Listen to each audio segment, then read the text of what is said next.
So ಅದು ಹೇಳಿದೆ ಮಾನಸಿಕವಾಗಿ ತಯಾರಿಗೊಳಿಸ್ಲಿಕ್ಕೆ ಹೈಕಮಾಂಡ್ ಆಶಯ ಏನಿದೆ, ಮನಸ್ಸಿನಲ್ಲಿ ಏನಿದೆ, ಅದು ಸಿದ್ದರಾಮಯ್ಯ ಕಂಟಿನ್ಯೂ ಆಗಿ ಅನ್ನೋದು ಇರ್ಬೋದು ಅಥವಾ ನೀವು ಬಿಡಿ ಅನ್ನೋದು ಇರ್ಬೋದು.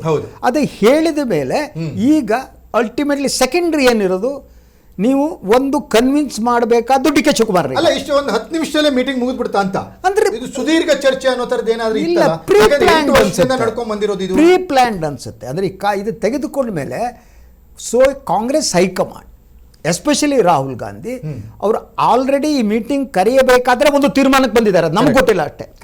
ಆ ತೀರ್ಮಾನ ಏನು ಅನ್ನೋದು ಮುಖ್ಯಮಂತ್ರಿಗಳಿಗೂ ಗೊತ್ತಿಲ್ಲ, ಉಪಮುಖ್ಯಮಂತ್ರಿಗಳಿಗೂ ಗೊತ್ತಿಲ್ಲ. ಅಂದ್ರೆ ಆ ಪರಿಸ್ಥಿತಿಯನ್ನ ಹದಗೊಳಿಸಿ ಕರೆದಿರೋ ಮೀಟಿಂಗ್. ಎಸ್, ಅಂದ್ರೆ ಅವರು ಒಂದು ತೀರ್ಮಾನ ತೆಗೆದುಕೊಂಡು, ಅಂದ್ರೆ ಸುಮ್ಮನೆ ಅವರ ಜೊತೆ ಚರ್ಚೆ ಮಾಡಿ ತೀರ್ಮಾನ ತೆಗೆದುಕೊಂಡದಲ್ಲ, ತೀರ್ಮಾನ ತೆಗೆದುಕೊಂಡು ಅವರ ಒಪ್ಪಿಗೆಗಾಗಿ ಕರೆದಿರೋ ಸಭೆ ಇರಬೇಕು.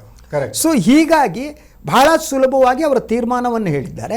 ತೀರ್ಮಾನವನ್ನು ಹೇಳಿದ ಮೇಲೆ ಅಲ್ಟಿಮೇಟ್ಲಿ ಆ ಸಭೆಯಲ್ಲಿ ಏನು ನಡೀತಾ ಇರುವಂತಹ ಸಭೆಯಲ್ಲಿ ರಾಹುಲ್ ಗಾಂಧಿ, ಕೆ.ಸಿ. ವೇಣುಗೋಪಾಲ್, ಮಲ್ಲಿಕಾರ್ಜುನ ಖರ್ಗೆ ಅವರು, ಸಿದ್ದರಾಮಯ್ಯ ಮತ್ತು ಡಿ ಕೆ ಶಿವಕುಮಾರ್ ಏನು ಸಭೆಯನ್ನ ಮಾಡ್ತಿದ್ದಾರೆ, ಆ ಸಭೆಯಲ್ಲಿ ಡಿ ಕೆ ಶಿವಕುಮಾರ್ ಹಕ್ಕನ್ನ ಮಂಡಿಸ್ತಾ ಇದ್ದಾರಂತೆ.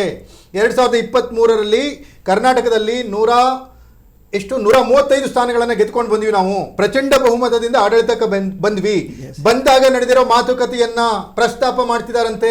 S, you will have to do it. ಅಂದ್ರೆ ಒಂದು ಅದು ಏನು ತೋರಿಸುತ್ತೆ, ಅವರು ತಮ್ಮ ಹಕ್ಕನ್ನ ಮಂಡಿಸುವಂತ ವಾತಾವರಣ ಸೃಷ್ಟಿಯಾಗಿದೆ. ಟೈಮ್ ಬಂದಿದೆ. ಆ ಟೈಮ್ ಯಾಕೆ ಬರಬಹುದು ಅನ್ನೋದಕ್ಕೆ 2-3 ಕಾರಣಗಳನ್ನ ನಾವು ನೋಡ್ಬೋದು.